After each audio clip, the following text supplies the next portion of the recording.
प्रिय विद्यार्थियों एवं सम्मानित अभिभावकों, आप सबका स्वागत है।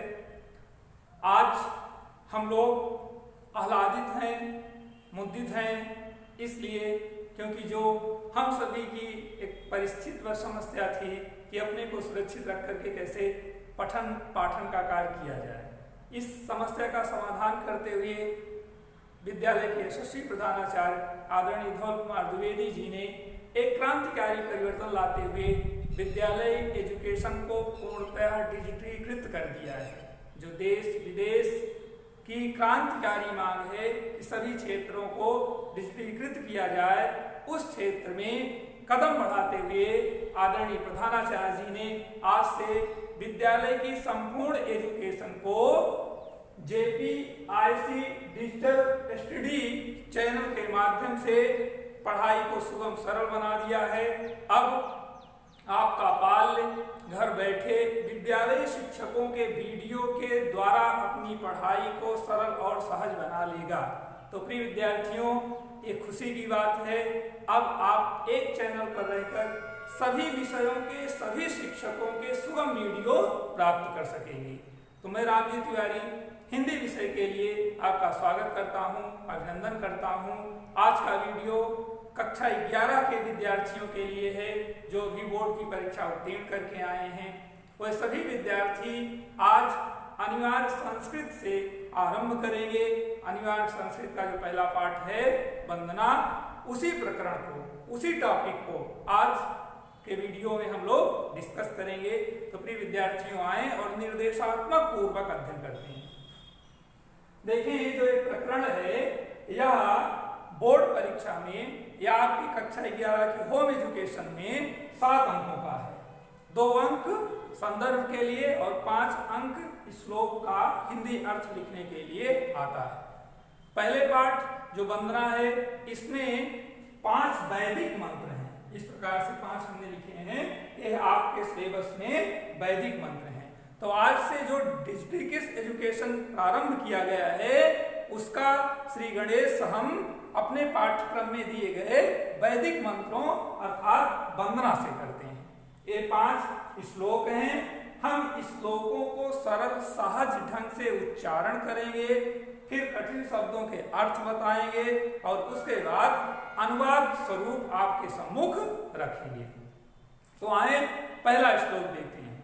पहले श्लोक में ऋग्वेद का श्लोक है। पहले श्लोक में सूर्य देव की स्तुति की गई है। देखें, विश्वानि देव सविता दुर्तानि परासुव यद भद्रम तत् आसुव। देखें, जैसा कि सर्वविदित है, विज्ञान का युग है।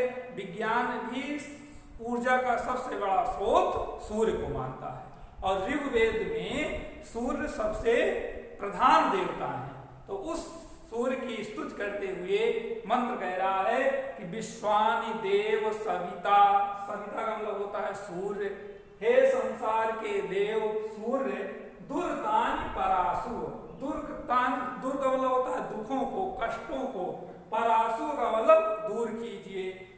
यद भद्रम, यद का मतलब जो, भद्रम का मतलब कल्याणकारी है, तन नः उसे, आसु का मतलब प्रदान कीजिए।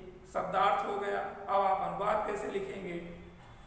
लिखेंगे, हे संसार के देवता सूर्य, मेरे दुखों को दूर करिए तथा जो कल्याणकारी है वह मुझे प्रदान कीजिए। इस प्रकार हम सभी लोग इस श्लोक को कंठस्थ करेंगे और सुबह जब ब्रह्म मुहूर्त में उठेंगे, स्नान करेंगे, तो भगवान सूर्य को जल देते हुए इस मंत्र को पढ़ेंगे।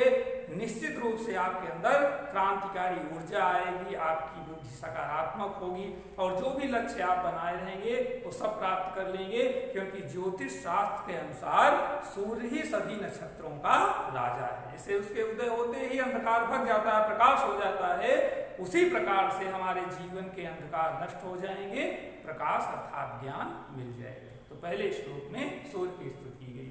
दूसरा श्लोक भी वैदिक मंत्र है, ध्यान से देखें। दूसरे श्लोक में लिखा गया है, ईशावास्यमिदं सर्वं यत् किंच जगत्याम जगत् तेन त्यक्तेन भुञ्जीते मां गृधः कस्य स्विद धनम। ऋग्वेद के इस मंत्र में बताया गया कि संसार के कण कण में ईसा का अर्थात ईश्वर का वास है। किसी के धन का लोभ नहीं करना चाहिए, त्याग भाव से उसका उपभोग करना चाहिए। आए शब्द के अनुसार अर्थ को समझते हैं। ईशावास्यमिदं सर्वम, ईश्वर का वास सब जगह है। किंच जगत्याम जगत, संसार के किंचित मात्र में जितने भी अणु परमाणु हैं सब में ऊर्जा है, अर्थात सब में ईश्वर है। वही विज्ञान ऊर्जा कह देता है। तो संसार के प्रत्येक कणों में ईश्वर का वास है। तेन त्यक्तेन भुंजीथा, त्याग भाव से उसका भोग करिए। संसार की जितनी वस्तुएं भगवान ने बनाया है सब हमारे लिए हैं, बस उसका त्याग भाव से उपभोग करिए। गृधा का मतलब होता है लोभ। कस्य स्विद धनम, किसी के धन का लोभ ना करें, किसी के धन का लोभ ना करें। अब अनुवाद देखें। संसार के प्रत्येक कणों में ईश्वर का वास है। संसार की प्रत्येक वस्तुओं का त्याग भाव से उपभोग करें, किसी के धन का लोभ ना करें, पराई वस्तुओं पर अपनी नजर ना गड़ाएं। जो कुछ है वो आपका है, त्याग भाव से उसका उपयोग करें। आगे बढ़ते हैं और तीसरे श्लोक का अध्ययन करते हैं। देखें, तीसरे श्लोक में बताया गया कि हर कार्य साथ साथ करना चाहिए, मिल बांट कर करना चाहिए, भेदभाव पूर्वक कार्य नहीं करना चाहिए। चलिए पढ़ते हैं। सह नाववत् सह नौभुनक् सह वीर्यं कर्वावहै तेजस्विनावधीतं अस्तु मां विद्वेषहि। देखिए बच्चों, सह नाववतु, साथ साथ रहें। सह नौ भुनक्त, मतलब भोग करना, साथ साथ भोग करें। सह वीर्यं करवावहै, मिल करके वीरता रूपी कार्य करें, श्रेष्ठ कार्य करें। चोरी डकैती नहीं करना चाहिए, श्रेष्ठ कार्य करना चाहिए। साथ साथ तेजस्विनावधीतम अस्तु, हमारा जो धी का मतलब बुद्धि या ज्ञान है वो तेजस्वी हो। मां विद्वेष, मां का मतलब मेरे अंदर द्वेष की भावना ना। तो शास्त्रानुसार गुरु और शिष्य एक साथ ईश्वर से प्रार्थना करते हुए कह रहे हैं कि हे प्रभु, हम साथ साथ रहें, साथ साथ भोग करें, मिल करके वीरता रूपी कार्य करें, हमारा ज्ञान तेजस्वी हो, हमारे अंदर किसी प्रकार का द्वेष ना हो। इस प्रकार से भगवान के सम्मुख जा करके हमें आत्मनिवेदन करना चाहिए। बहुत श्रेष्ठ हैं ये सब मंत्र हैं। वैज्ञानिकों ने यंत्र बनाया ना, हवा नहीं लग रही है, पंखा बना दिए, कूलर बना दिए, एसी बना दिए। इसी प्रकार से समस्या के समाधान के लिए वैज्ञानिकों ने उपकरण बनाया जिसे यंत्र कहा जाता है। और लेकिन हमारे ऋषियों ने, मुनियों ने संसार के कल्याण के लिए जो उपकरण बनाए वही क्या है? मंत्र हैं। तो मंत्र से हम अपने जीवन की किसी भी समस्या का समाधान कर सकते हैं। तो प्रिय विद्यार्थियों, इन 5 मंत्रों को आप कंठस्थ कर लेंगे और हम जैसे बता रहे हैं उसी प्रकार उच्चारण करके उसका लाभ प्राप्त करें। चलते हैं चौथे श्लोक की तरफ। देखें, चौथा श्लोक तेजस है कि उत्तिष्ठत जागृत प्राप्त वरान बोधत। इस सेंटेंस को आप कहाँ पढ़े हैं? विवेकानंद जी के विचारों में। कहते हैं विवेकानंद जी ने भी कहा है। तो विवेकानंद जी ने उपनिषदों को आत्मसात किया, इसीलिए आज संसार उन्हें गुरु के समान पूजता है। तो ये उनका स्लोगन था, उत्तिष्ठत जागृत प्राप्त वरान बोधत। वास्तव में सूक्ति कहाँ की है? मंत्र कहाँ का है? वेद का है। तो देखिए, उत्तिष्ठत उठो, जागृत जागो, प्राप्त प्राप्त करो, वर का मतलब श्रेष्ठ, बोध का मतलब ज्ञान। उठिए, जागिए और श्रेष्ठ ज्ञान प्राप्त कीजिए, अर्थात आलस्य ना रहें, उच्च कोटि के ज्ञान को प्राप्त करें, जागृत अवस्था में। तो प्रिय विद्यार्थियों, इस पाठ का जो अंतिम श्लोक है वह भगवान सूर्य से कल्याण मस्तु निवेदन किया गया है। पढ़ते हैं और अर्थ समझते हैं। यतो यतः समीहसे ततो नो अभयं कुरु सन्नः कुरु प्रजाभ्यो अभयं न पशुभ्यः। ध्यान दें, हिरण्यकश्यप का नाम आपने सुना है। उसने भगवान से मांगा था वरदान कि दिन में मृत्यु ना हो, रात में ना हो, ना अस्त्र से ना हो, शस्त्र से ना हो, नर से ना हो, नारी से ना हो। सारी बुद्धि लगा लिया था और प्रसन्न हो गया था कि मेरी मृत्यु नहीं होगी।